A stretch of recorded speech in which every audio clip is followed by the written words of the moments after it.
Welcome to Picks and Bones. I'm your host, Eric. We're talking with Ziggy Pockets this week. This guy has been all over the place. He's played all over. He plays everything from old school honky tonk that makes you want to cry in your beer to doing a rap song that'll make you want to shake your booty. He's a hoot to talk to. We had a really good time talking about music and life and, you know, musician friends that we know that are making a difference out there today. He may or may not have been herbally enhanced during this interview. So if you hear some redundancy, you know, cut the guy a little slack. He's a good dude. Also, we are sponsored by BioBidet. Putting the green and clean, folks.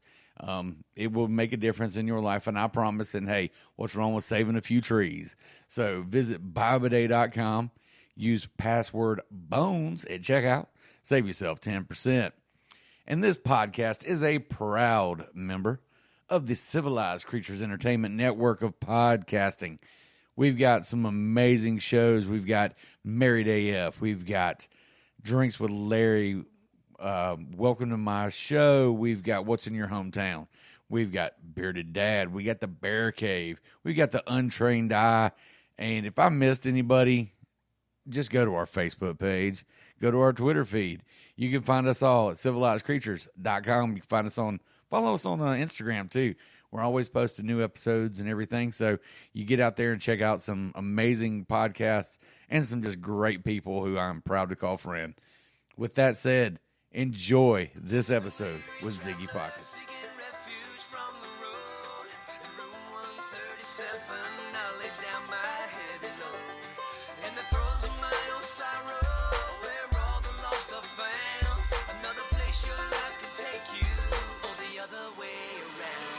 I'm just a weary traveler seeking refuge from the road.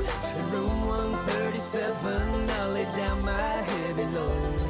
In the throes of my own sorrow, where all the lost are found. Another place your life can take you, or the other way around.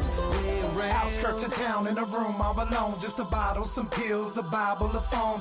Hour of darkness, I shall never fear. Grams in my nose, grams in my ear. Mind's racing, bouncing off the walls. Alcohol's intense when it's mixed with Adderall. Can't drink enough to get drunk, but enough to fall. Downward spiral, spinning, can't even crawl. A lonely room, I'm just laid out on the floor with a do not disturb sign hanging on the door. Might check out the night, Lord, I ain't seeing clear. When the devil comes calling, tell him I'm right here.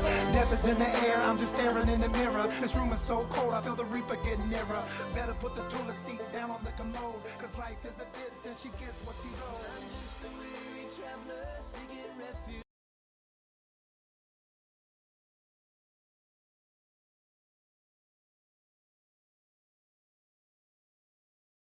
How are you doing tonight, my friend? Good, man. Just got my car back, living the dream. How you doing? I'm alive.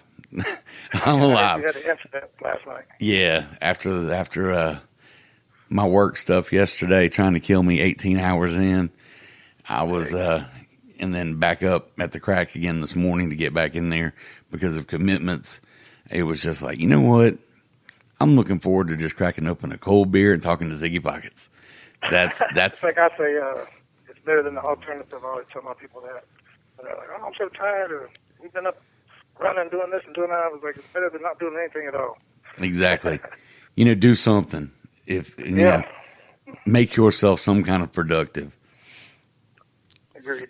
So kind of tell everybody, you know, where you jump in on things, and because I mean, you're unique unto yourself. And I'm an old guy. I've been doing this a long time. I grew up in the 80s. I grew up in Davis Creek, West Virginia. My dad played music. And when, back then where I was living, there wasn't, you got 3 channels on the television, and you didn't really get radio stations because it was in the mountains. So every Friday night there was this outlaw radio show, and my dad would tape all the songs, and he'd learn them because he'd play out and all the honky tonks and stuff. And like till I was 10 years old, that's what I thought music was. I didn't know about like Whitney Houston, and I didn't know about Buddy Brown or whoever. I didn't know there was other music. I thought it was Waylon, Willie, Merle, and go screw your mother. That's it. So I listened, that's what I grew up listening to. Well, my mother got they fell out of their love or whatever. So my mom decided she was going to move me to North Carolina. So it was total culture shock. I ended up in Concord back in like '89 or something like that. It's a nice area. Fred L. Wilson School, where I was one of the only white kids in there. Which there ain't nothing wrong with that. That ain't my point. My point is I came from a place where I hadn't really even seen a black person or their culture, so I didn't know nothing about nothing. So I was just thrown into the mix. So I started hearing like hip hop and rap music and stuff like that. I got introduced to a different culture, and I just really loved it. I was like, man, I really like this. This is dope. So I went and seen everything I could go find about rap. I was going to be a rapper. I got a haircut. I was the first Vanilla Ice. And then, Did you get the uptown fade? Yeah, I did it all. I cut my eyebrows. I did it all. Wore my pants backwards. Well, Vanilla Ice came out. He kind of flopped. And Eminem came out. And I was like, man, I started getting older. I was like, this ain't where I want to go. I'm not going to be this dedicated as Eminem. I'm not going to be that much of a rapper. You know what I'm saying? Yeah. I mean, the guy was just doing his thing, and it was hard to be a white rapper. And I was just like, I'm just going to go back to the guitar. So I started doing music like that, kind of on the guitar. And I started going back to the old stuff that my dad would play and started playing out. Got involved with this band in the early 2000s. And we were the official band for the PBR, so we traveled. That's the Professional Bull Rider. So I got to travel a lot, a whole lot. Got to go all over. Like he was talking about Oregon.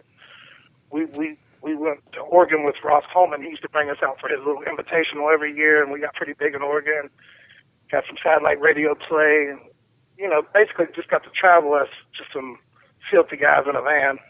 Getting on flights, barely being allowed to get on because we've been drinking all day and smelling like tea. Or whatever, but I had some good times. I wouldn't trade that stuff for the world, and I just now I just don't have no boundaries. I just like everything, and I get a kick out of watching the younger guys and talking to them, and what I can offer them is like everything you're not supposed to do.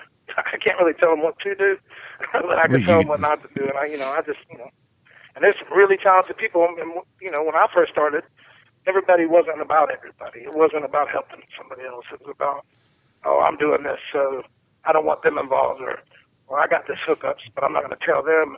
And now I'm starting to see, people helping each other. Sitting, Justin Clyde Williams plays with everybody I know. Yeah. You know what I'm saying? Like he goes and helps whoever, and they help him, and they take him wherever, and it just, I don't know, man. I just think it's awesome, Yeah, and I mean that's something. I'm glad you brought that up because I mean you got Hatley too, and Junior. Oh yeah. I was talking to Junior this afternoon.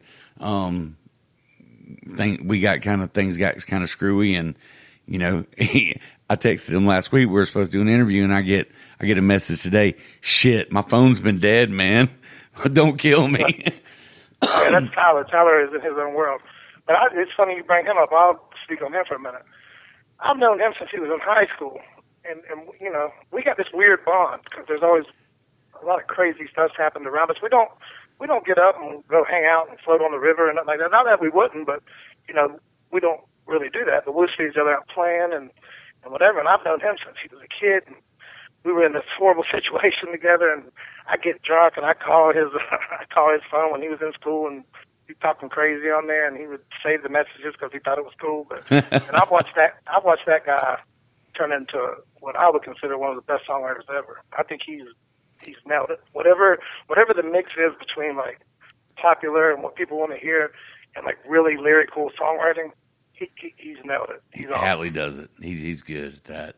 He really is. I mean, and when he was younger, I didn't really pay him attention because he was way younger than me. You know how it is. You think you're better than you are. And I heard him do this. I heard the song that he did. It was what is it? That rock and roll song he's got. It's some kind of rock and roll song. And then I heard Fiddles and Rain, and I was like, I went on a Google search. I was like, there's no way he wrote this. Yeah. And when he did, I was just like, man, this guy's got it.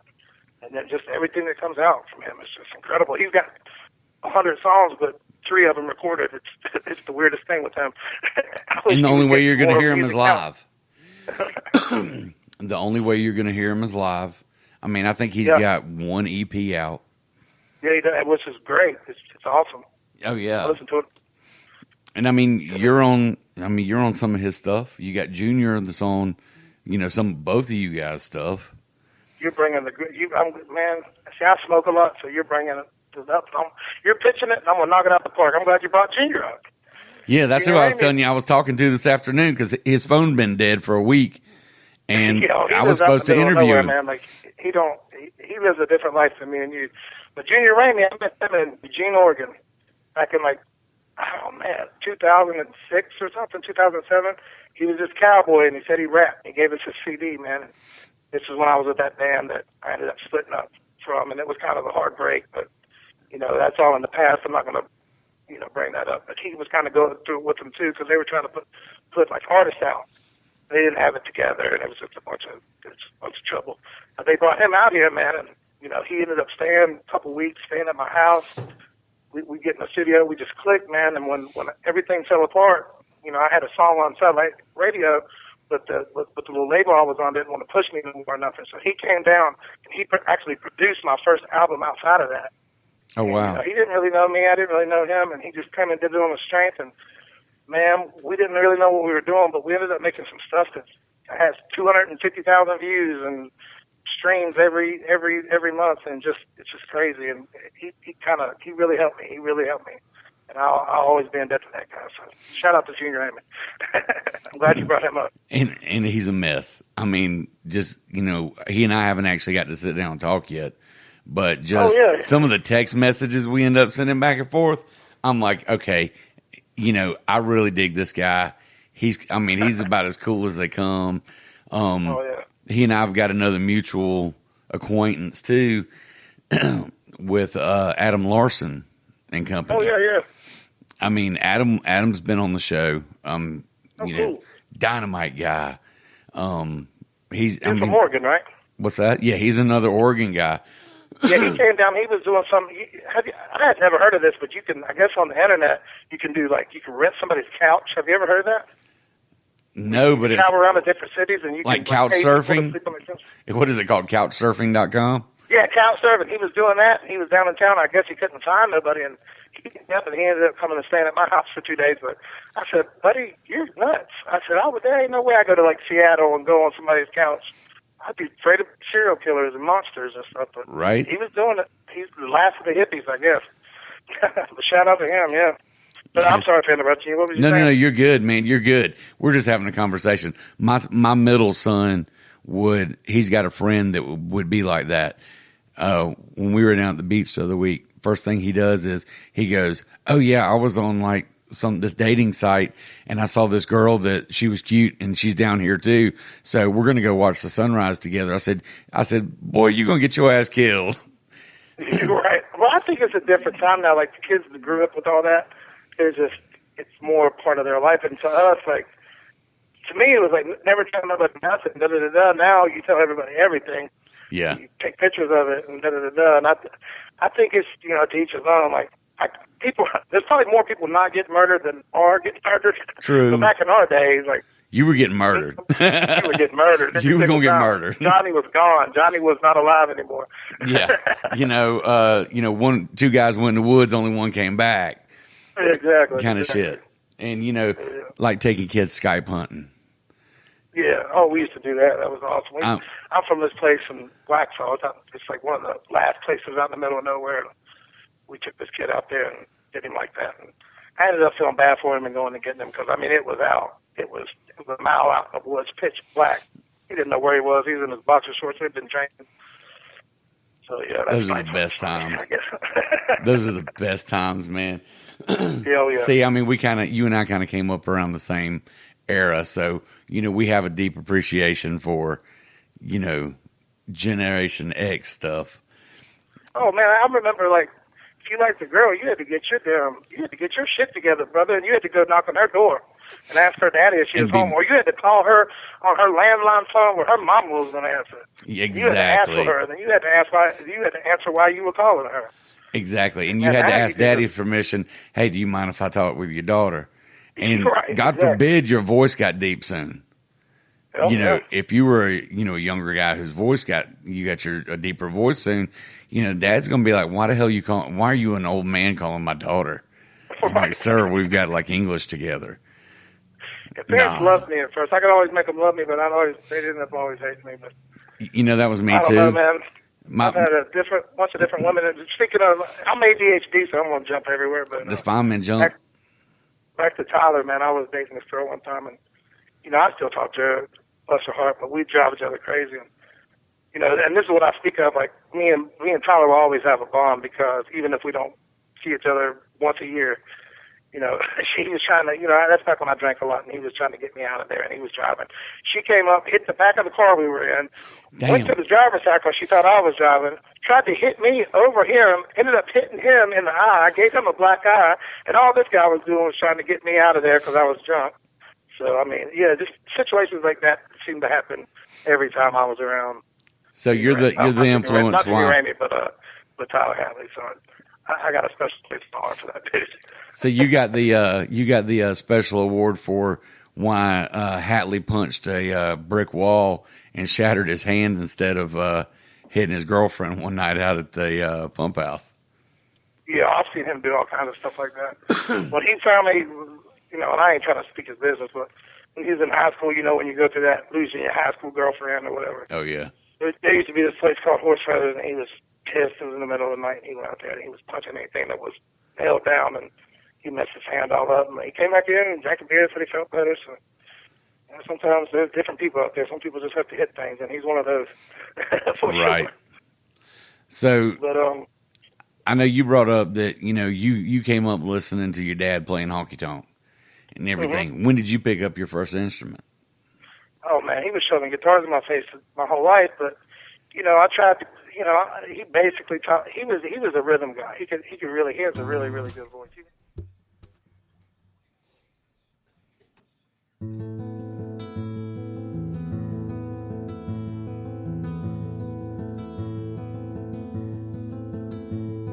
A buddy of mine from South Carolina brings me homemade Hampton County moonshine. Introduced him to the devil, and he don't even know it, 'cause the speed makes believe it's good times. Probably dragging him down with me into the gutter, and I hope he don't see I'm to blame.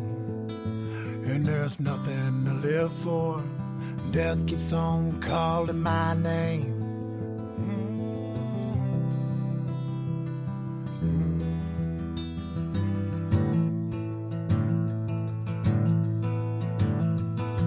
I love, I've done drove her crazy.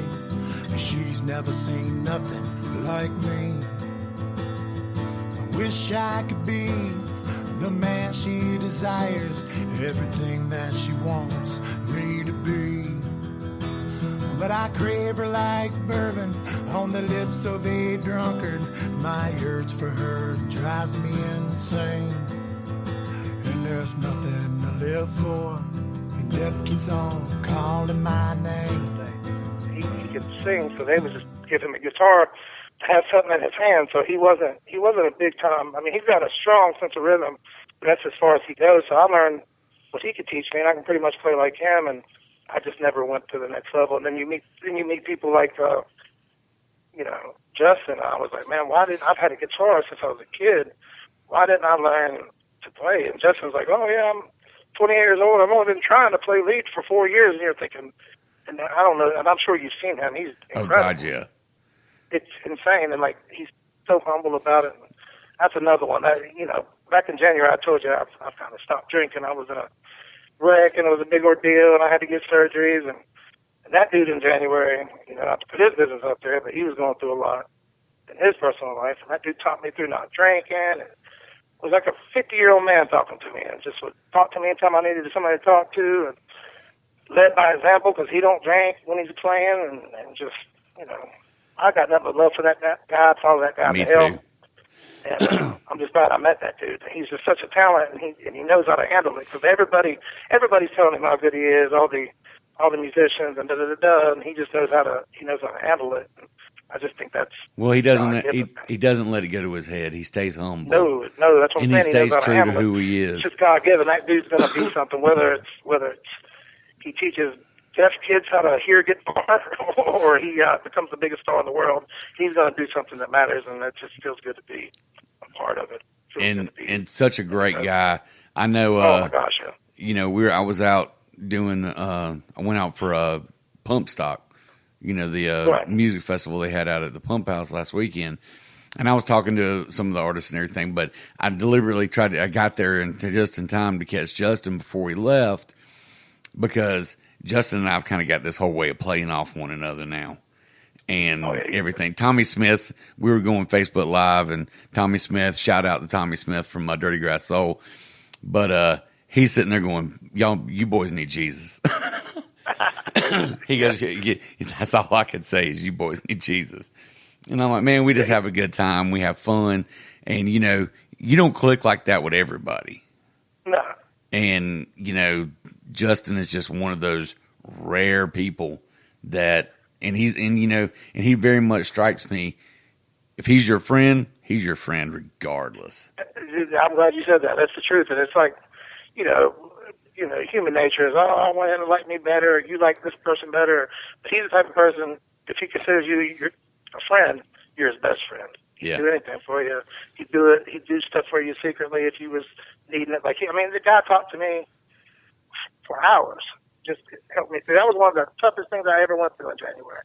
And when I think about what he was dealing with as he was doing this, it's just, man, he's a class act. He can click like that with everybody. He's just a real dude. He really is. I think I'm better. I'm glad I met him. I'm glad I'm his friend, man. I feel that way too, and like I said, I feel that way about Hatley too. And Hatley's good. What about Corey Hunt? Corey Hunt's cool, man. I don't know him as well. I met him through Hatley, and I met him through Greg Payne. Like I remember Greg Payne when Greg Payne wasn't even doing music; he was selling real estate. He had 2 cars, and was clean cut, tucked his shirt in, and ate sushi in downtown Greenville, and had a townhouse, and he had another house, and making big money. And one day he decided, if anybody did it for the love, Greg Payne decided he was going to let his house go to the bank. He was going to start writing songs and doing what he's doing, and he did it. So I know him more than Corey, but I think Corey's got some really good songs. I think he's really talented. He's got his drummer, I can't think of his name right now. Eric. I feel bad for that, but Eric. His drummer is an absolute badass. What's his name? Eric, yeah, that guy is awesome. That guy's incredible. He's one of the best drummers I've ever heard in my life. Yeah, he is incredible for sure. Yeah, it's insane. And that's just, I know we've kind of been kicking around all these guys' names and everything, but that's just kind of showing the caliber of talent that's coming up right now. That, you've got these guys, these younger guys, and it's like you said, back when I was playing in bands and everything, you didn't give a damn about who else was playing. No, you tried to shit on them. Yeah, you want to tell everybody. For a while, everybody tried to shit on everybody, and nobody, like crabs in a bucket, and nobody, now everybody's, man, I can't wait to see what's going to happen in the next year or two. Everybody's kind of clinked in on the same vibe, and even when they got their little inside arguments or whatever, they keep it on the inside and they talk about it, and it's not one of those stupid, you go on your little site and talk all kinds of shit. Nobody's girls anymore, and it's just, and I know in this day and age you're not supposed to call people girls, so shout out to the girls. But what I'm saying is nobody's being petty anymore. I like that. That's awesome. They got rid of the drum. Yeah, I'm sure it exists somewhere else, but with the people that I consider worth a damn, nobody has that anymore. And not that they did. I'm not saying that they did. I'm just saying, I'm from a different time, and I've just seen the pettiness, and it's not like that anymore. And speaking of, you said something about Dirty Grass Soul. Yeah. Man, if you've ever seen them live, and I know you have, that's one of the. You couldn't see nothing better than that on the Grand Ole Opry. Them boys are just they got it, and then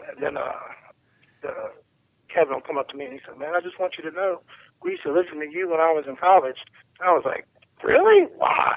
You're as good as you are, and I'm honored for the guy to say that. And he says every time he sees me, and I can't believe it, but we do this festival every year. He's State Line, and it's growing, and yeah. He really knows how to put on a show, and he really knows how to put on a show.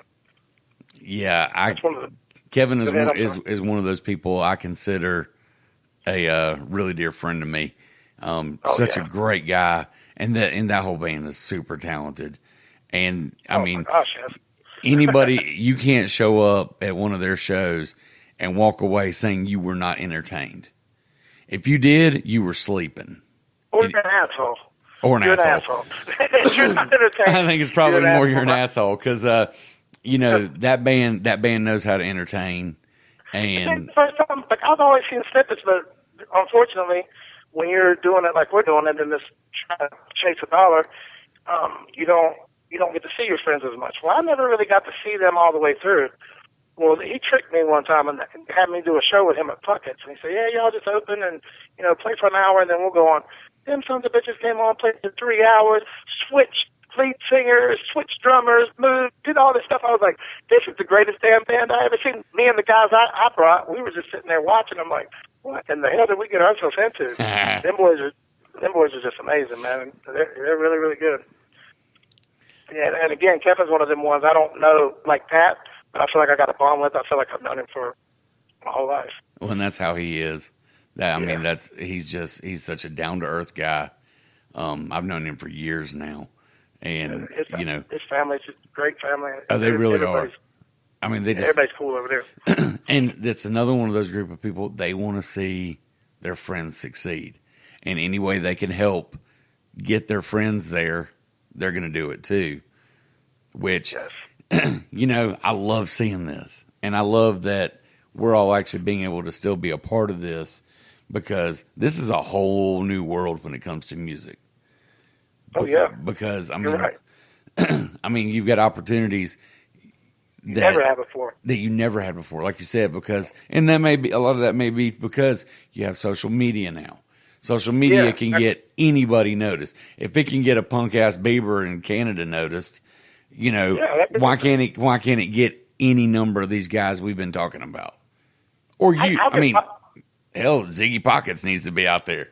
Ziggy Pockets will I'll get 5,000 plays in like Germany every month on Spotify or on Pandora, and I'm like, who in the hell is listening to me 5,000? Even if it's just one crazy dude over there drinking beer and smashing them on his head, who's that? My song in Germany's getting played 5,000 times or 500 times. You know what I'm saying? It's like, what? It's like I want to meet this person. Yeah, it's just a whole new world, man, and it's just good to see. It's good to see everybody learning the business and learning what they know. Like, I learn every day, and I spend so much time.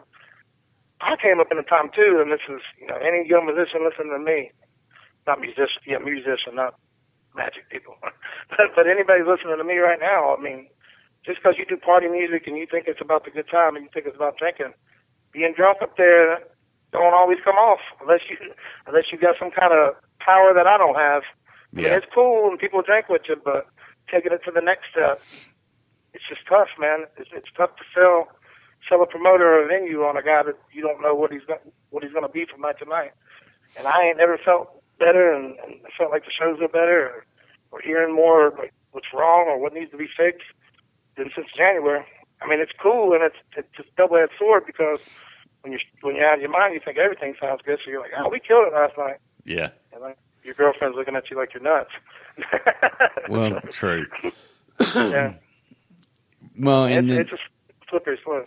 I mean, it really is, and that's something that, I know a few of the younger guys coming into it nowadays that they feel like they still have to live that honky-tonk lifestyle to get somewhere. But then you see somebody that, not to interrupt you, but you see somebody on our level that we all see, Justin Clyde Williams, that arguably is the baddest guy we all know.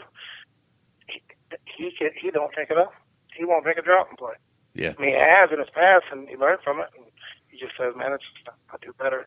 Because I wouldn't show up to, if I was a dentist, I wouldn't show up to fix your molar, shit face. He goes, so why would I do my job up here on the stage, shit face? And, when you say it like that, it kind of makes sense. Well, that's called being a professional. I would have probably laughed at him 2 years ago, but, man, I'm telling you, he's even got Tyler not drinking and playing. So I know which is it blows my mind. Because Tyler's talent, a sober Tyler on stage now will blow your mind compared to when he was, get up there about 3 sheets and playing and kind of slurring through things.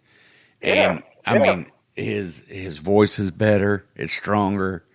Tyler's dangerous. When Tyler's hitting on all levels, which he normally is, like he ain't the one to get all out of control either. But you know, when he's really putting that songwriter swagger on you, he's one of the best. I'm a big singer songwriter guy, like the Town Fans Dance and stuff like that, and you throw him right on the stage with him. I mean, he's that good. And now him and Justin are doing a bunch of like duo stuff. Yeah. Where Justin's learned all the parts and learned all the harmonies, and them two guys could do that shit any way they wanted. They sound like, I mean, I went and seen him. I had a cancellation one Saturday, and I went to down to Reds in Gaffney, which shout out to Leslie, shout out to Reds. That place was awesome. And I went in there, and I was just in the corner just listening to him, and they was incredible, man. And you know, it's good to see two guys like that hit it off and get along and not be jealous of each other and get together and work some stuff out and just be killing it together. That just tickles me to death. I love that. Yes, good things. So, you got any new projects in the works?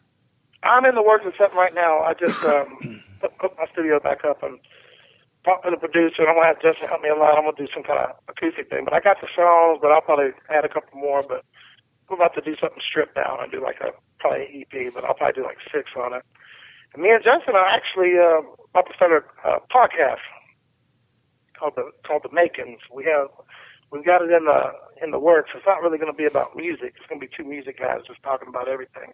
Because we kind of really got into the podcast thing lately because, man, there's only so much music you can listen to when you're driving. Exactly. You start. You know, I'm in the podcast. I like listening to people talk. It's weird because we went to texting everybody, but we'll listen to strangers talk. Yeah. But exactly. We really enjoy it. We're gonna. I got a home studio with Pro Tools and everything, and we're going to try to do it and see what happens. You know, if nothing else, just to promote what we got going on. Maybe we can have you on it. Hey, man, I'd love to be on, and I will throw this out there if you got any questions, because I mean there is a curve to it for sure. But anything I can do to help you guys, anything I can do to help you two guys out, do that, man. I'm here for you, brother. I mean, and hell, I will promote the hell out of it myself, just because I believe in you guys.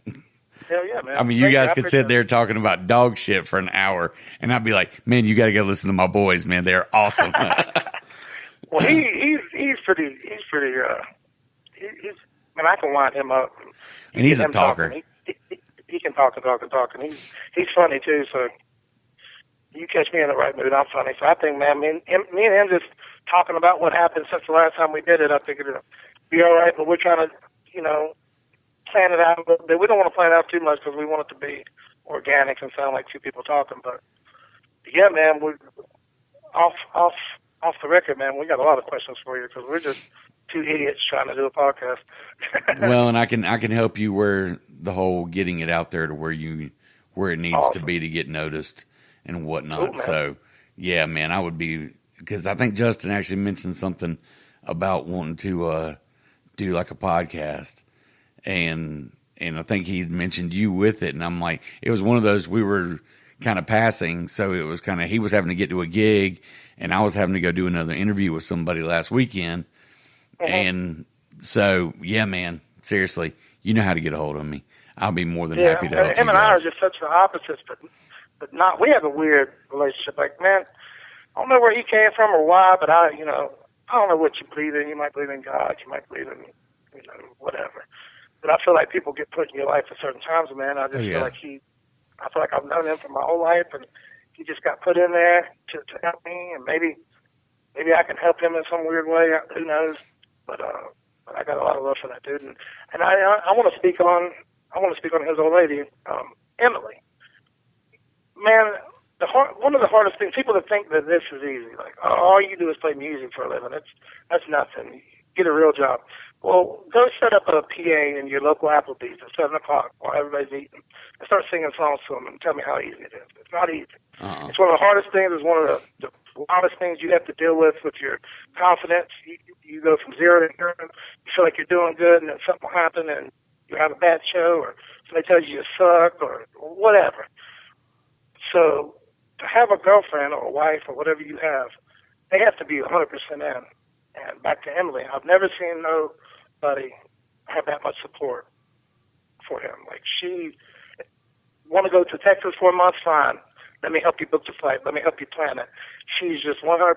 She's a great person. She has a child. I'm not going to speak about her child because we're on some public forum, but she's the greatest mother. She's the type of person that, she'll buy the macaroni and cheese, and on the back of the macaroni and cheese it has like 3 extra like school recipes books you can try.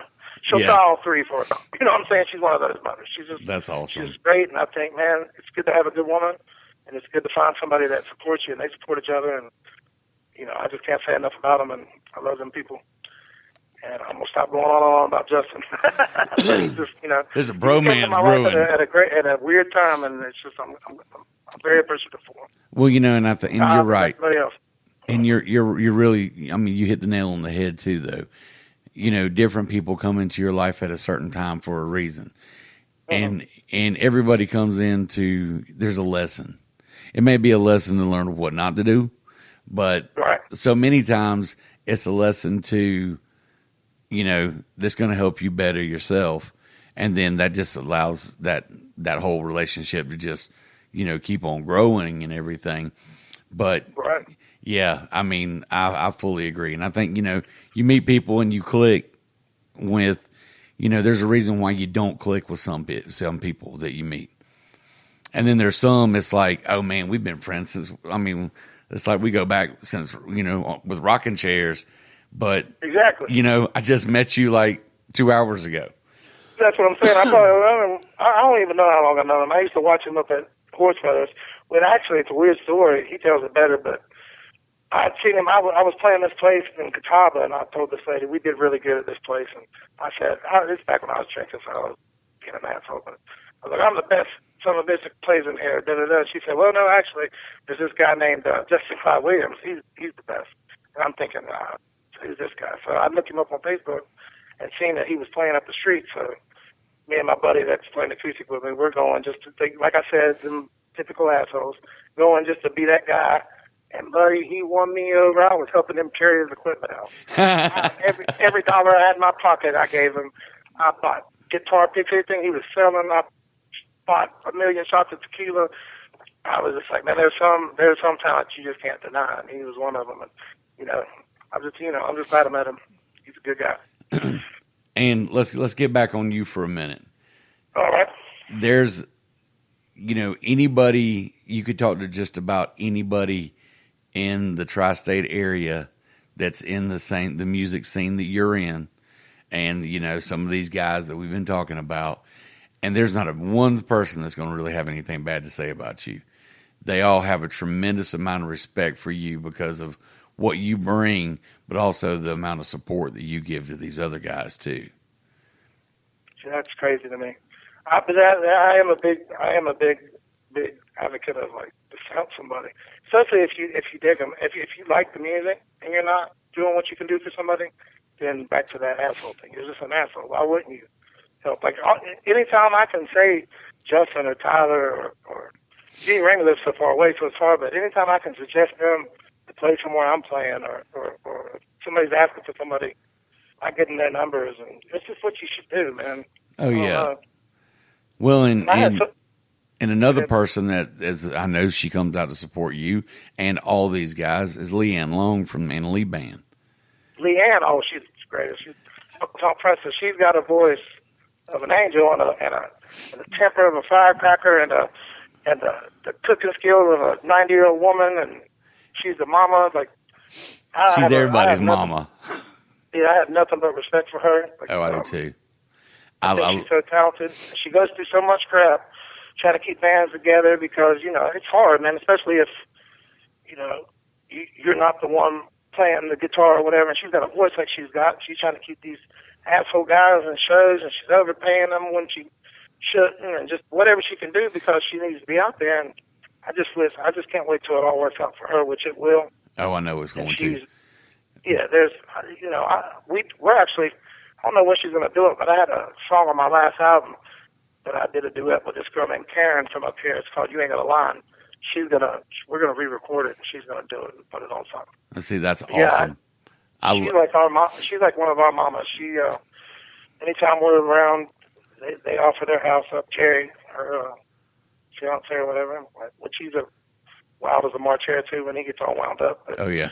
but Leanne, they offer their place. They cook for us, and I can't say nothing. There's nothing I can say bad about her. I really enjoy her. I can sit and listen to her sing all day long too. Oh, I can too. But she's another one of those. Even like with me, I mean, I've known her for years, and I've been a big supporter of hers. And I've argued with people when they're like, "Oh, I don't like country singers," and I'm like, "You need to shut your mouth and you need to listen to this woman because she's bringing something you ain't got on your stage right now, and that's called talent." Right. But I mean, she's been a huge supporter of my show, and I mean, she's that background person that's going to take care of you without you knowing that she's taking care of you. And then she's also the same type of person that you'll get a random text. "Hey, I was just thinking about you. How are you today?" Yeah. Oh, yeah. She does that to me. And sometimes it's like she always knows when to send it when something's going on. I'm kind of going through some drama or something.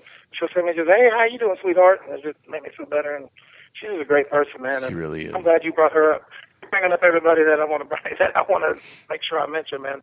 Yeah, she's great. I couldn't believe it when I heard her singing. For them people that say, I was one of those people before. "Oh, I don't want to go out for 3 hours and hear a girl sing a bunch of girl covers." But the thing about her and the thing about the lady that did that song I was talking about, "You Ain't Got a Lie With Me," in the first time, she's in a rock band, and I went and seen her. Well, when they do covers, they do men songs, and they kill them. Yeah. Like, Leanne will do Merle Haggard and make you cry. That's a fact. Or she'll do Johnny Cash. Or Johnny Cash, whoever. Yeah. I've heard her do anything, everything. And so, she owns it.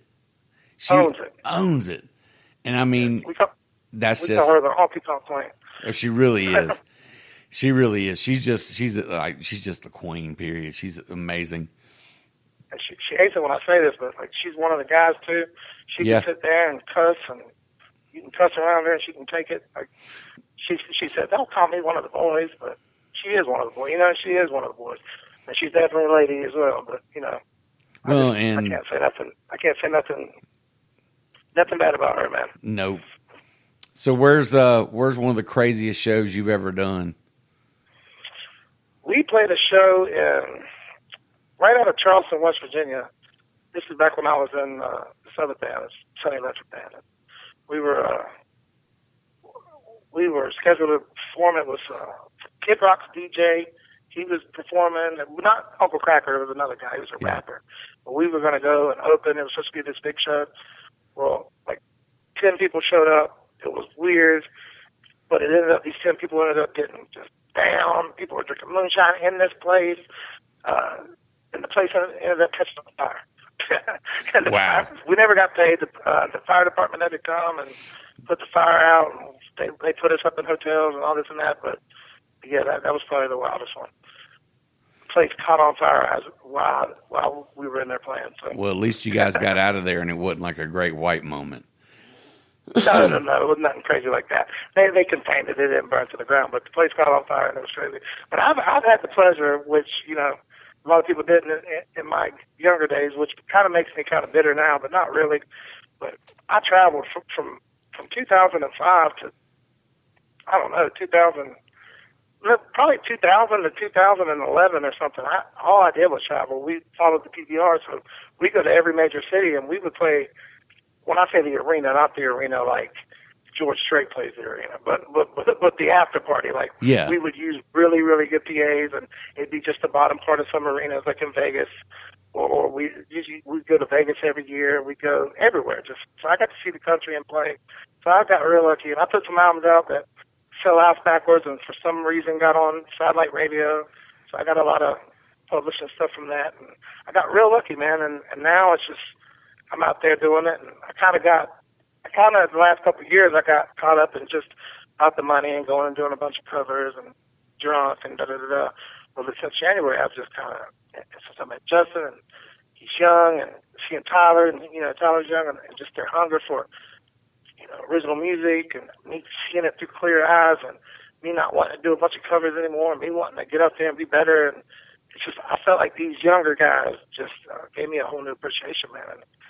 And for that, I feel like I love music again. And I got, I can't wait to put this album out. I feel like I'm around the right people. I'm just excited, man. I'm excited for music again. 2019, I'm excited. See, that's awesome. Yeah. And it's also awesome that, we got this younger generation that can inspire us to do better.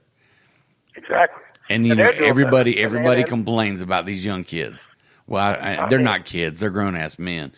But everybody complains about young people today that they're so they've got their heads so far shoved up their own asses that they can't see straight. That may be true for a lot of kids. Of course, that's for a lot of things, but everything's different. And like, as soon as you paint yourself in that box and you start thinking like that, then there would be something to learn from somebody, and you're going to miss out on that. Exactly. You're going to miss out on an opportunity to be friends with somebody or see something because you're stubborn, and that's stupid because everybody's different. I hate to keep bringing up Justin, but Justin's like a 50-year-old man. Like he is. And then Tyler, Tyler's younger and he goes to the beach and goes hunting, wilds out, but not really. I mean, he's got a kid.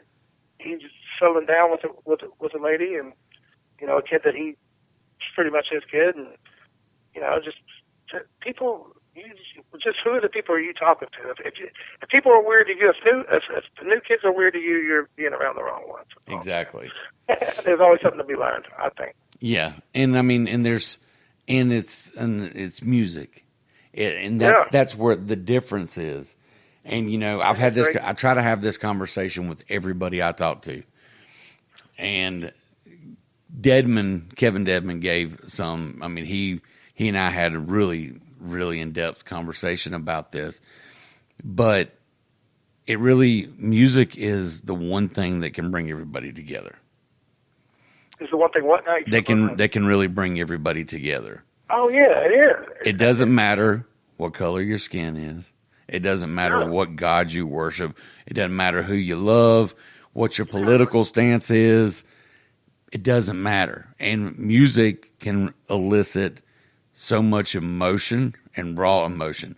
Because, I mean, how many times have you heard a song that it gets you so pumped up, you're just like, hell yeah, let's go tear down the world.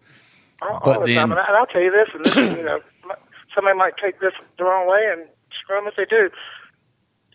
Hip-hop, rap music has done more for race relations in the last 10 years than any activist has ever done, or any speaker or anybody. Hip-hop has made white kids and black kids. I mean, it ain't like it was 50 years ago and stuff in schools. I blame social media is trying to make everything crazy it can, but it's just, it's not like that. Music brings people together all the time. All colors, all races. It's not about that. It's about just the love of music. And I've said it, and I've said it again. Hip-hop has brought more white and black kids together than anything on this planet. And if you think of that, you're crazy. I mean, hip-hop's everywhere. Would you agree? Or yeah. I mean, I agree completely. And I don't even listen to hip hop really anymore. I listen to like 90s stuff. Yeah, I was going to say, I listen to the old school. And that's music. Music did that. You know what I'm saying? Music did that. Now, I do think that, and this is just me being, I'm a music snob sometimes. I'm right. Admitted to that. I like going back to the day when the artists played their own music. And, yeah, I like that too. I get what you're saying. Yeah, and I mean, too, even like, too, but you got to look at it like this too. I mean, some of your favorite singers were singing songs of the day, like Waylon, and he was singing songs of the day, and Elvis never wrote a song. I mean, Waylon did, but so I get that too. It's just not my cup of tea. Like, I'm not into it. I don't really get a lot of the new stuff like that. But see, my daughter loves it, and I get what you're saying. I listen to it with her. And, there's a few of them I really dig. I mean, I like Chance the Rapper. I won't lie. I love Chance the Rapper. Yeah, he's really good. And she loves the baby. The baby. He's from around here. He's from Charlotte, isn't he? Yeah. Or Atlanta or somewhere. I like underground rappers that there's a big movement out of Nashville. There's a guy named Jelly Roll. Big I've old heard white him. dude. Check him out. Like, write that down on whatever you write things down on. He did a thing called Whiskey Sessions. Check that out. And one thing I can't stand, I've been categorized sometimes as like a country rapper or hip hop. I hate that kind of music. Not to shit on anybody, but that's just, you know. Do I rap? Yeah, I'll rap here and there, and I have in the past. Probably ain't going to hear no rap out of me anytime soon, but, you know, I was rapping because it was a pure thing. Like, it was rap music. Yeah. And the country stuff was pure, and I didn't really mix it. I mixed it a little bit, but that just country rap and just rapping to be country or whatever, that shit's, you know, that's just crazy. And I forget my point. I just wanted to make sure I say that I hate that. No. You shouldn't hate anything, and I'm sorry, and I'm not trying to shit on nobody. But yeah, man, I've been a lot of people's. I did a show in Asheboro with Justin a long time ago, and it was at a brewery, and on the poster it said Justin Clyde Williams, and I set up the show, so they didn't really know him, but it was like Justin Clyde Williams, classic country, Ziggy Pockets, hardcore hip hop. And I was thinking, what in the world? Like, how do you get hardcore hip hop from anything you've ever heard me do? But I get it. I'd rather be called hardcore hip hop than like hip hop or country rap or none of that stuff. I just don't understand that stuff. Well, you know, the fact that you can appreciate all that, I want you to go listen to Ambush Vin. What'd you say, man? What'd you just say? I want you to go listen to Ambush Vin. Okay. He was on my show the other week. I'll check him out. This dude is sick. I mean, he's really into cosplay and Star Wars and everything else. And, I know you're talking about the guy with like the scar on his face. Yeah. Yes, that dude is amazing. Got the tattoos, and he like did the song about being like did the little joking around being country thing. No. This guy, he all of his songs are about sci-fi and Star Wars. Oh, okay. Maybe. And this guy's out of Gary, Indiana. But okay, I'll check him out for sure. This dude is sick. I mean, my daughter, you know, I was listening to it. You know, I had him playing in, you know, sitting in my living room or whatever, and I'm just, you know, sitting back listening to the Bluetooth. And she came in and she goes, "Oh, what you doing getting down with some good stuff?" I told her, I said, "Baby girl, sit down for a minute." She starts listening. She goes, "Ah, shit. Now I know why you like it. He's rapping about Star Wars." I'll have to check out. Say his name one more time. I'll put it in my phone. Ambush. Vin. V-I-N. Yeah, okay. But make sure you check out Jelly Roll. I will, for sure. I wrote that down. They come from up there, and he does a lot of stuff like Yellow Wolf and all that. He's really I like Yellow Wolf, too. Yeah, Yellow Wolf's dope. He's got a little crazy looking, but he's still dope. Yeah, you'll have that. Well, I like Damon Jones, too. You know. Even so, I came up with him, and I came up around Rehab and everybody. Like in the early 2000s, late 90s, I was in a band called Sonny Lefford, and we did a lot of stuff with Rehab and Average Joe's and Demon and all them. So some good bands. I got to meet all them guys. Them guys are pretty cool, but we're kind of different. But I got that much respect for them. I feel you, man. Well, hey, we're getting to the point where we're going to wrap this thing up. You got any shout-outs you want to throw out there at anybody? Well, I'm definitely not going to shout out Chancellor because everybody shouts out Michael Chancellor, so I'm not going to say his name. But make sure I don't say Michael Chancellor, whatever I do. Okay. But I'd like to give a shout-out just to everybody, man. Dirty Grass Soul, the Piedmont Boys, Leanne, Junior Raimey, Todd Almond, Corey and them, Justin, Tyler, just everybody, man. Anybody that's got a guitar right now that's a kid and is 13 or 14 and they won't let him play the guitar in band, but he still wants to play it, and he dreams of playing some songs in a bar instead of fucking playing make-believe beats on a computer, man. I'll shout out to him. Yeah. Go out there, man. Learn that guitar. Go out there and sing songs. Write your own music. And everybody should be supporting these kids wanting to do that. Everybody should. I don't give a damn if you think this something sucks. If there's a kid out there and he's young, you can tell he's young and he's trying, give him some love, man. Because that ain't going to be who he is 20 years from now. Who knows? That might be the next John Lennon. Who in the hell knows? Who in the hell knows? And show love, man. Put a dollar in the tip thing. Pat him on the back.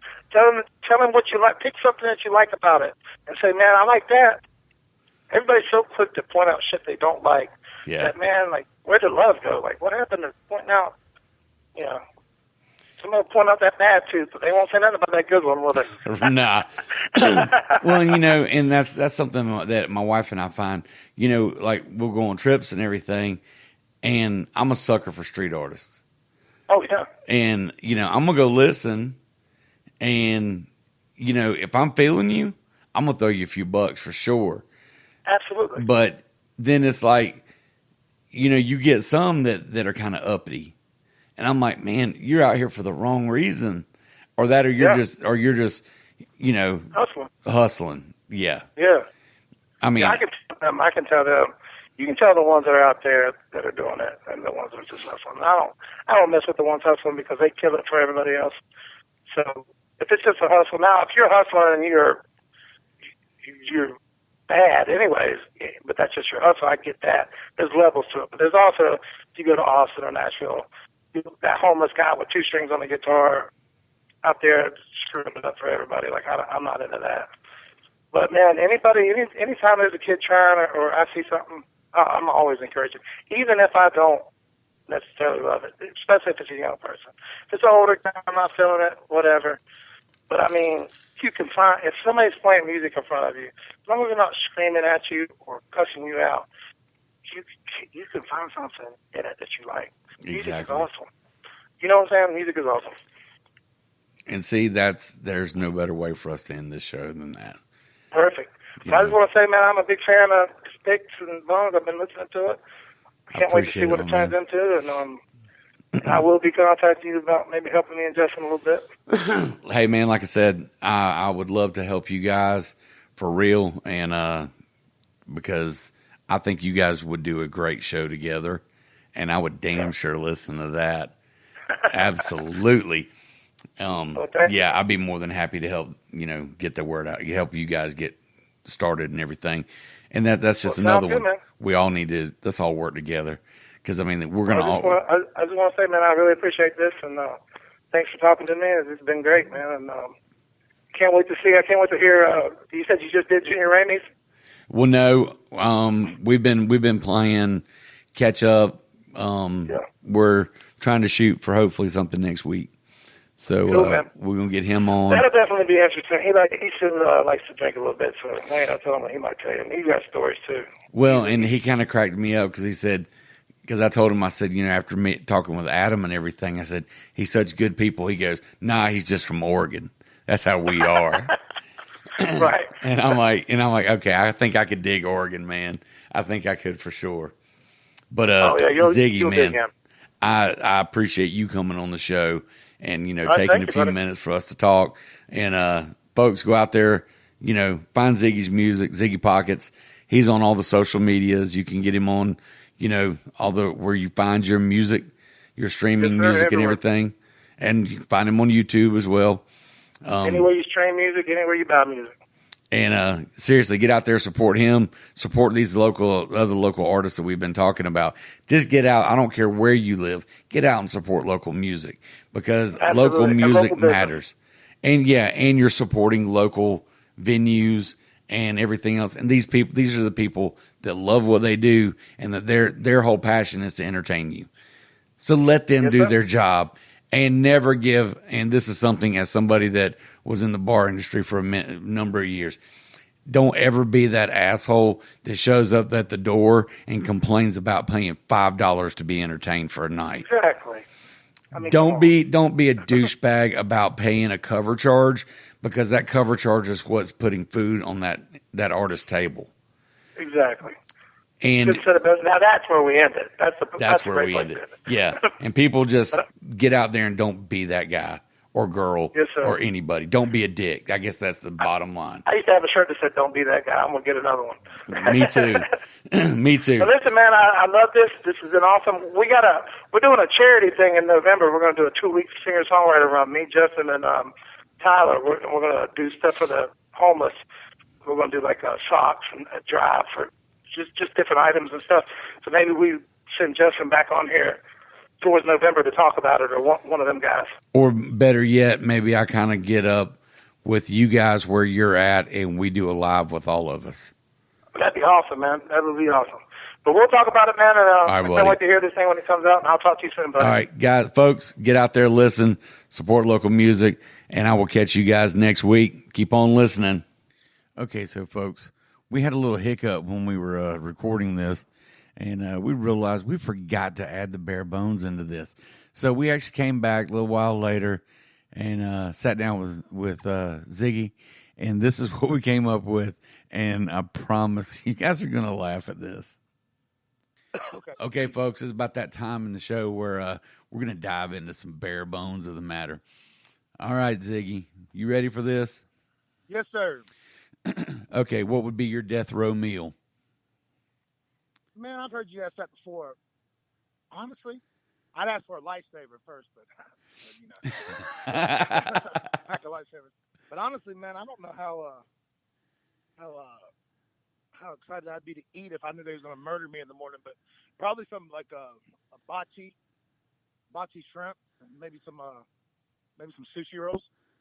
See, now I'm down with that. I could be down with that. Okay, That wings. Do you like drums, flats, dry rub, or sauced? See, I'm a pretty overweight guy. If you ever meet me, so I don't get into the politics of food. I just eat what they bring me. So I'd probably get 15 each.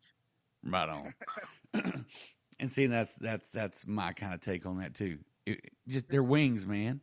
Just eat Yeah, I'd them. be like, I usually, if I go to a place where they're known for their wings, I tell them to give me like the most popular and just make them hot. See, there you go. And Sure. you know, who wants to go around picking out drums and flats? Just eat Yeah, I 'em. didn't even really know there was a difference until you started listening to your podcast. Yeah, it's just a chicken wing. I didn't know you could pick. You know, I didn't either, but then being around in different bars and everything, and you hear people, I want to go ahead and get the buy one, get one wing special. And, that's just wings to me. And they're like, oh, but I want all flats. Yeah, Or I want all drums. And then they charge them extra. I'm like, why are you going to pay extra? You get more meat if you get the drums. Yeah, so you start giving yourself too many decisions, you're gonna waste your life on silly shit, you know? Exactly. Okay, song or band that you are stuck on right now? Man, I'm all over the place with music, and I get on kicks, and like right now, I'm on a 70s soft rock kick.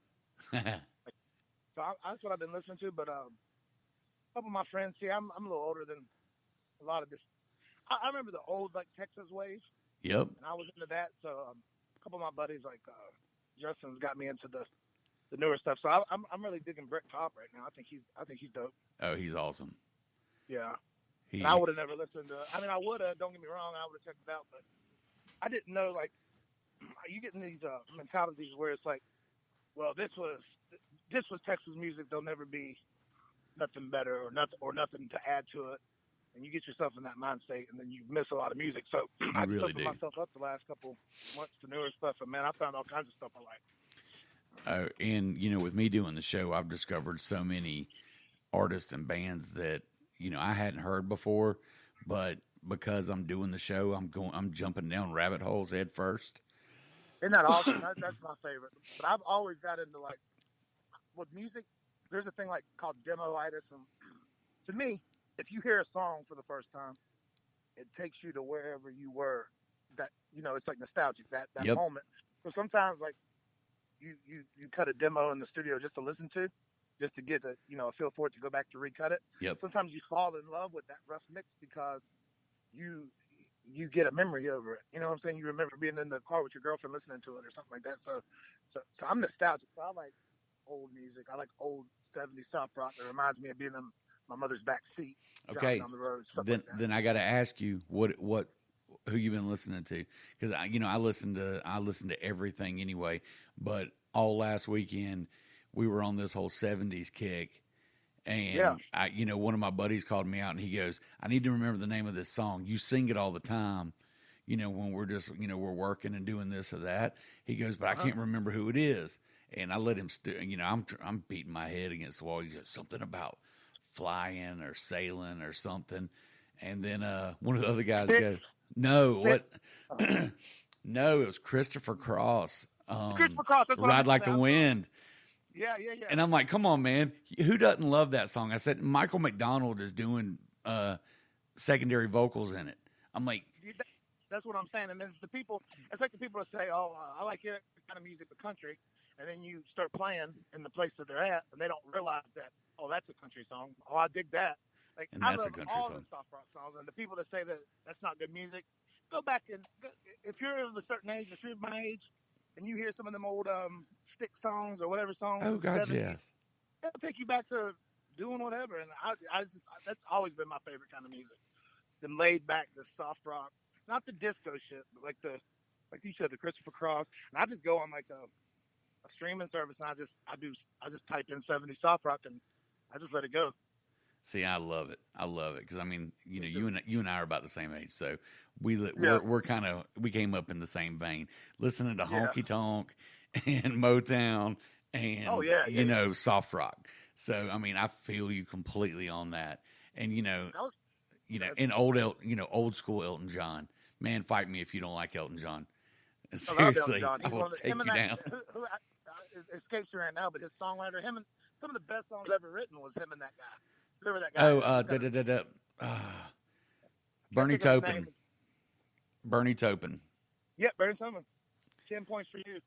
That's what I'm saying. And like, I like stuff like, I was just listening to Bobby Womack, across the 110th Street and stuff like that. That funk, man, you can't, that's where all the music, all the hip hop and stuff does, all comes from that. Like, Bobby Womack is a bad son of a bitch. Right. Just good stuff. Yeah. Okay, we'll move on. We got it on our old man tangent. What is your all-time favorite book? All-time favorite book. When I was a kid, and I still have this book when I was 3, it was called Cowboy Dan, and I'd make my mom read it to me every day. And it still has duct tape on the spine, but when I was a kid, it was that, and it's just one of those little kids' books. But my favorite book I think I ever read, and it's going to sound stupid, but I think I was in the 8th grade, and it was maybe the 7th grade. It was called My Side of the Mountain, about this kid that runs away from home, and he goes and lives in the woods, and he lives in this hollowed out tree, and he does all this shit. And I don't know. I just always remember reading that book. Sounds like a good My one. Side of the Mountain. I have to check that out. Yeah. Okay, first record you ever bought, stole, or picked out on your own? The first record that ever, I grew up, see, it's weird because I love the old Waylon and all that, and that's what everybody says, but I really do, man. Like, I grew up, that's what we listened to in my house. I was from West Virginia, little rural mountaintop where we didn't really get the radio stations. We didn't have cable. My dad played music, and, what his records were, that's what it was, and I thought that was music. So I grew up with that, so that was like, that was just part of life. I thought that's what it was. Mm-hmm. So the first thing I remember having that just made me, go like, whoa, what's this? Was the very first Beastie Boys record. I remember having that, and I was like, what is this? And then the first record I ever bought, again, I was trying to be different from my dad or whatever. I had these babysitters, and they were like headbangers, I guess, at the time in the 80s. And the first record I ever bought was Bon Jovi, Slippery When Wet. Right on. I remember when that came out, man. I was chasing girls to that stuff. Oh, yeah. I was a kid, but I had the tape, and I remember I just listened to it. And really, man, you can say what you want about Bon Jovi, but he's a badass songwriter. Yeah, he is. Why really are you bullshitting? Yeah, I mean, you got to give him props. Oh, my God, yeah. Go back and listen to them songs. Go back and listen to that album. It's awesome. It really is. It wasn't too long ago that I re-listened to it. Yeah. Okay, so first concert. First concert I ever went to, it was in the early 80s, and I was a kid. I remember you asking these questions. I've heard your podcast before, and I was trying to remember. It was either Alabama or it was either Hank Williams Jr. I've seen them in the same place in West Virginia, the Charleston Civic Center. And I can't remember which was first, but I think it was Alabama. And I remember that concert so vividly and so clearly that he told this long joke in between Randy Owens. I guess he told this joke right in between like songs, and it was a pretty long joke. And I still remember. I can repeat the joke to this day.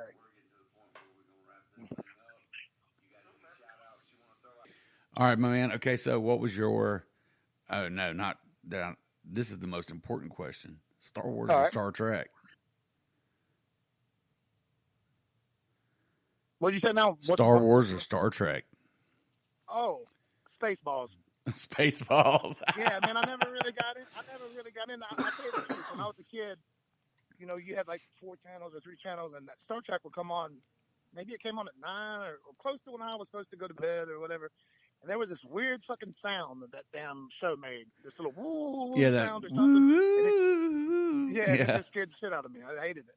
And I know you're a big Star Wars fan, but I've never seen one Star Wars movie. I know they exist, but I've never seen one. Oh man, Crazy? You've missed out on so much in life, my man. So much. I'm not against it. I just never You never got into it, you know. And not everybody is. Not everybody is. I was raised by my mother. Like, that's why I never played baseball. Anything she wasn't into, she didn't let me get into. And she's like, no nonsense. She's worked all her life, and she don't watch anything. Like, she don't watch fiction. I got But you. for whatever reason, now she'll watch Lifetime, them crazy ass. That starts Christmas movies in like July, June. Yeah. Okay. I think when I'm older, I'm gonna catch up on the Star Wars. There you but go. if I had to pick just the bullshit, I'd say Star Wars. Right on. Do you have a life philosophy or mantra? And I'm ADD, and I'm very high anxiety, so I've got like millions of them. But it basically boils down to, and this is gonna sound weird, but I'll explain myself. Nobody gives a shit, and what I mean by that is, whatever you ever see, remember, you've been at a party or something, and it's that guy that's had so much to drink, and he's in the corner, and he's upset about whatever he's upset about, and like your friend Billy will come up and say, "You better get Johnny. Somebody needs to go talk to Billy or whatever," and he's over there in the corner, and everybody's got to pay him attention. But really, when it comes down to it, whatever you're going through or whatever you're mad about, nobody gives a shit. Right. So act like a normal person, and the overall, I guess I'd say, just don't be a dick. There you go. That's a good one. Okay, what's that one song? It doesn't matter if you've heard it a million times, that it comes on the radio and you have to turn it up because that's your jam. I mean, I got thousands of them, but name a few, shit. Especially driving. I mean, Reba McEntire, Fancy. Okay. Right Said Fred. I'm Too Sexy. Notorious Big, Hypnotized. That Smell by Leonard Skinner. Stuff like that, you know. I feel you there. I like it. Okay. One person, living or dead, that you would love to take the stage with. That's tough. It would probably, I hate to say it now because it's turned so cliche, but honest to God, you know, like I said, I grew up listening to what my dad was listening to, and for so long in my life, I was like 6, I thought that's what music was. So probably Willie Nelson. Okay. I'd say Willie Nelson. Or Waylon. Waylon's probably my favorite, but Waylon's my favorite, I love my grandpa. You know what I'm saying? Yeah. It's not, I don't even think of him as music. He was in my house so much as a kid that I feel like he was kind of in the family. He was just family. Yeah. I got it. Probably Willie Nelson. Okay. Who besides yourself should people be listening to right now? Oh, shit. People I know or people I don't? As far as people I know, man, I'm just going to pick one. And I love everybody, and I don't want to leave nobody out, but I would say Justin Clyde Williams. Absolutely. Because he's got so much that he's got this little EP that he put out, but that don't even begin to sum up the songs that he's got. No. I get to hear him, and he always gets high or whatever, and he'll send me what he's working on, and man, he's got some heat, man. He really does. I know the other night I went ahead and his cover of Rebel Yell is probably crazy, right? That's one of the best covers I've ever heard, and I dare anybody to do a better job than he did. Well, everybody talks about him. He's like, honest to God, my friend, like before music, all that. But you know, I hate to say this because he's so young and really ain't all the way out there yet. Oh, not that I am, but once, in my opinion, when he does a song, it's his. Yes. Like, I think he does Rebel Yell better than the original. I think Pancho and Betty is one of my favorite songs of all time. I can remember that song from the time I was, until I can remember hearing anything. And his version of it, he does a cover of it on his EP, I think is one of the best I've ever. I mean, he changed the melody a little bit. Oh, I know. It's one of the best. I mean, I just consider it his. Oh, I do too. And that's, when we did his interview, that I even brought that up. I'm like, your cover of Poncho and Lefty, which has been one of my favorite songs since, ever. I said, you made that your song. Right. And that's what he does so much different than so many other people is, right. He doesn't just do a cover. I mean, he even does a cover of the one that he does of, Pink Floyd? Yes. Yeah. He's a bad anything he does. One night, man, we were in Statesville playing, and this is back when I was drinking, so I was kind of a damn dick. But not, when you're drunk and you're thinking you're being funny, but you're not. Yep. And he was getting into them. He was doing where he was taking the rock songs and making them bluegrass. And he was doing one that everybody always does. And he was gonna put on his record. He ended up not doing it. But he always did the Beastie Boys cover too. But this was before he was doing it bluegrass. And I said, you need to take that and make it a bluegrass song. Nobody's done Fight for Your Right like that. And he looked at his little band for a second. They talked for like 10 seconds, and Buddy turned around and he did it perfect. So, It's crazy. It's crazy. Else. But it's like Johnny Cash. Like whether you're a fan of Johnny Cash or not, because a lot of people, his voice will get on your nerves after a while. But if Johnny Cash does your song, it's his song. Exactly. Yeah.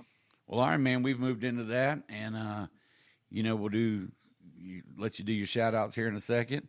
And that was awesome. Those are some great answers, man. Thank you, man. Loved it. I just want you to remember in the beginning of this thing, to let the world know that I'm. Do your shout outs, man.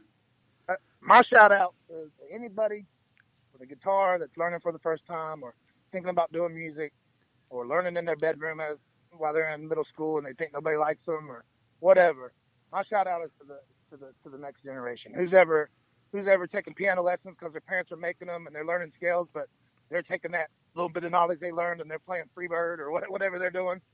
Shout out to them, and shout out to North Carolina music, and everybody just doing music, man. Everybody getting along. That's my shout out. I love it. That's great. Yes, sir. That's good words, man. Good words. All right, thanks, folks, and we will catch you next time. Have a good one.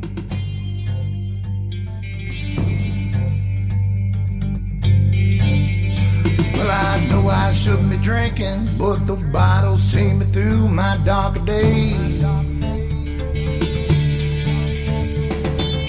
I don't go to church on Sunday. Mama do when she taught me to pray.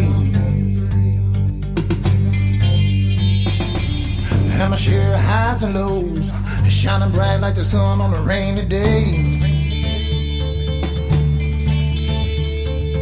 Just like a falling star that burnt out before anyone seen the flame. While that crazy running down that old lost highway, on about the ghost of tortured souls that came before me and paved the way. And the pills and the whiskey keep me going slowly out of my mind. And it won't be long till we're all gone, and all we are is all we left behind. Warm whispers on the lips of